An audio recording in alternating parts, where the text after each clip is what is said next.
अस्सलामुअलैकुम and welcome to pocket school Urdu. हमारा mission है कि हर बच्चे को अफोर्डेबल और क्वालिटी एजुकेशन प्रोवाइड की जाए।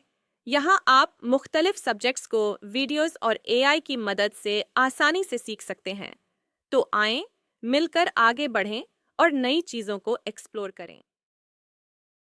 आज हम बात करेंगे एक बहुत ही इंटरेस्टिंग टॉपिक पर, जिसका नाम है रिफ्लेक्शन, यानी रोशनी का रिफ्लेक्ट होना। जब आप रिफ्लेक्शन सुनते हैं तो फौरन जहन में क्या आता है? जी हाँ, आईना। लेकिन क्या आप जानते हैं कि रिफ्लेक्शन सिर्फ आईने तक महदूद नहीं? तो चलिए आज हम रिफ्लेक्शन को डिटेल में समझते हैं। अब बात करते हैं कि रिफ्लेक्शन असल में होती क्या है। जब हम रिफ्लेक्शन की बात करते हैं तो सबसे पहले हमें आईने का ख्याल आता है। ज़्यादातर आईने जो हम डेली लाइफ में इस्तेमाल करते हैं वो प्लेन मिरर्स होते हैं। अब ये प्लेन क्या होता है? प्लेन का मतलब होता है एक फ्लैट सरफेस, यानी एक सीधी और स्मूथ सरफेस, जैसे कि आपका बाथरूम का मिरर या ड्रेसिंग टेबल का मिरर। कभी स्पून में अपनी शक्ल देखी है? अजीब सी नजर आती है ना? यही फर्क होता है प्लेन और नॉन प्लेन सरफेसेस के दरमियान। लेकिन अगर आप किसी ऐसी चीज पर अपनी रिफ्लेक्शन देखें जो प्लेन ना हो, जैसे कि एक स्पून, तो आपकी रिफ्लेक्शन थोड़ी सी अजीब लगेगी, डिस्टोर्टेड हो जाएगी। चलिए अब जरा रिफ्लेक्शन को विजुअली समझते हैं। रिफ्लेक्शन कहते हैं कि जब लाइट किसी स्मूथ सरफेस पर पड़ती है और बाउंस बैक करती है। आप उसे इस तरह समझ सकते हैं कि जब आप खुद को मिरर में देखते हैं तो उस वक्त लाइट मिरर से बाउंस होकर आपकी आंखों में एंटर हो रही होती है। जब लाइट किसी स्मूथ सरफेस जैसे पानी पर पड़ती है तो वो सेम एंगल से रिफ्लेक्ट करती है और इसी चीज को हम रिफ्लेक्शन कहते हैं। लेकिन जरा सोचें, क्या होगा जब लाइट किसी अनइवन सरफेस जैसे स्पून पर पड़ेगी?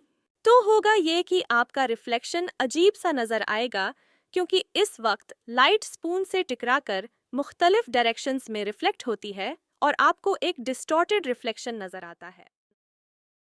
अब थोड़ी सी बात करते हैं लाइट रेज की। रोशनी हमेशा स्ट्रेट लाइन में ट्रैवल करती है और इन सीधी लाइंस को हम कहते हैं रेज। जब कोई लाइट रे किसी सरफेस पर आती है, जैसे कि आईना, तो उसे हम कहते हैं इंसिडेंट रे। इंसिडेंट रे वो रे ऑफ लाइट होती है जो सरफेस पर आ रही होती है।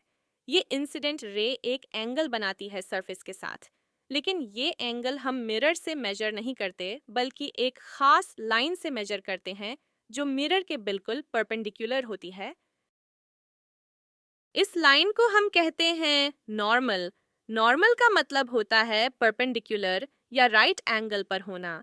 फिजिक्स और मैथ्स में जब भी आप नॉर्मल सुने तो समझ जाएं कि ये 90 डिग्री पर खड़ी कोई चीज है।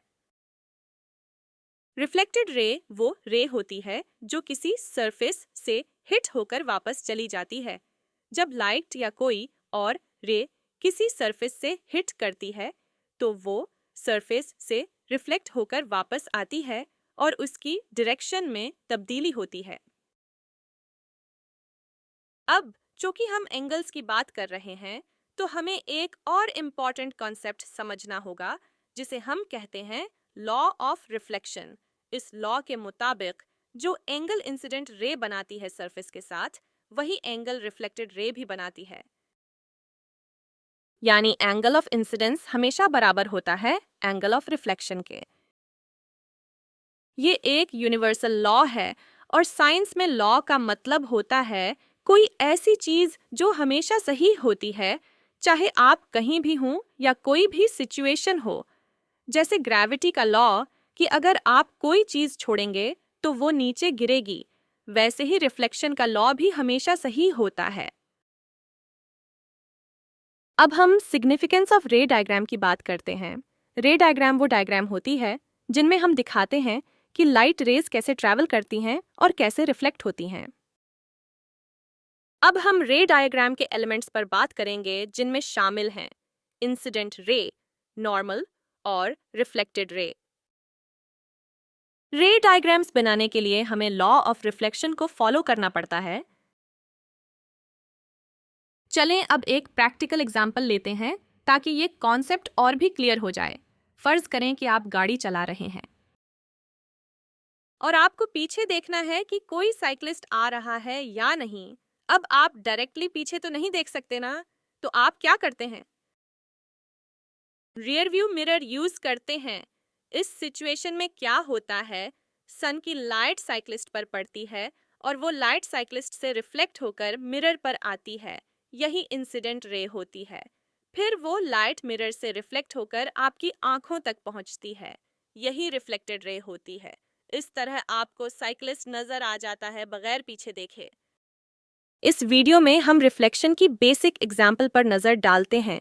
इमेजिन करें कि आप कार ड्राइव कर रहे हैं और आपकी कार के पीछे एक साइकिलिस्ट आ रहा है और आप पीछे घूमकर नहीं देख सकते। इस सिचुएशन में आप रियर मिरर का यूज करेंगे। जब लाइट साइकिलिस्ट पर पड़ेगी तो वो उससे रिफ्लेक्ट होकर आपके रियर मिरर पर आएगी और मिरर से लाइट रिफ्लेक्ट होकर आपकी आईज में एंटर होगी, जिससे आपको पीछे से आने वाला साइकिलिस्ट और बाकी सराउंडिंग का व्यू नजर आएगा। तो आज हमने क्या सीखा? सबसे पहले हमने समझा कि रिफ्लेक्शन क्या होता है और कैसे मिरर्स काम करते हैं, खास तौर पर प्लेन मिरर्स। फिर हमने देखा कि लाइट रेज हमेशा स्ट्रेट लाइंस में ट्रैवल करती हैं और जब वो किसी सरफेस से कोलाइड होती हैं तो इंसिडेंट रे बनती हैं। हमने ये भी सीखा कि नॉर्मल क्या होता है, एक लाइन जो सरफेस के परपेंडिकुलर होती है। फिर हमने लॉ ऑफ रिफ्लेक्शन को समझा कि एंगल ऑफ इंसिडेंस हमेशा बराबर होता है एंगल ऑफ रिफ्लेक्शन के। आखिर में हमने रे डायग्राम्स और एक रियल लाइफ एग्जाम्पल देखा जहां रियर व्यू मिरर की मदद से साइकिलिस्ट को देखा जा सकता था। अगर आपके करीब कोई स्कूल नहीं है या जो पढ़ते हैं वो मुकम्मल तौर पर समझ नहीं आता या किसी वजह से क्लासेस मिस हो रही हैं, तो पॉकेट स्कूल उर्दू आपके लिए है। हमारे साथ सीखें और अपने फ्रेंड्स और फैमिली के साथ ये वीडियोस शेयर करें ताकि हर बच्चे तक तालीम पहुंच सके और कोई भी बच्चा तालीम से महरूम न रहे। अगर आपके जहन में कोई सवाल है तो कमेंट्स में ज़रूर पूछें, और अगर आप किसी और टॉपिक पर वीडियो देखना चाहते हैं तो हमें कमेंट्स में बताएं। हमारे चैनल पॉकेट स्कूल उर्दू को सब्सक्राइब करें ताकि आप हमारी नई आने वाली वीडियोस से अपडेटेड रह सकें। नेक्स्ट टाइम मिलेंगे एक और दिलचस्प टॉपिक के साथ। तब तक के लिए take care and good bye.